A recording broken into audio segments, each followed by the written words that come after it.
Hey guys, welcome back to my channel. So videos పెట్టి చాలా రోజులు అయిపోయింది. సో ఈరోజు ఇంకో కొత్త రెమెడీతో మీ ముందుకు వచ్చేసాను. ఈ రోజు వచ్చేసరికి మనం ఎలోవెరాతో ఐస్ క్యూబ్స్ చేయడం చూసేద్దాం పదండి. నేను మా చెల్లి త్వరగా వెళ్ళిపోయి మా బాల్కనీలో ఉన్న ప్లాంట్ని కట్ చేసి తీసుకొచ్చేసాము.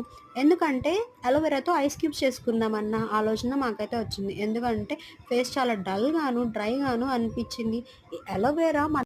ఈ అలోవెరా మనకి చాలా హెల్ప్ అవుతుంది. ఎలా అంటే మన ఫేస్‌లో ఉన్న డల్‌నెస్‌ని, డ్రైనెస్‌ని తగ్గిస్తుంది. అలోవెరాలో ఉండే గుణాల వల్ల మన ఫేస్‌లో ఒక చిన్న గ్లోనయితే తెస్తుందండి. ఈ అలోవెరా చాలా కాస్మెటిక్స్‌లో వాడతారని మనకు తెలుసు కదా!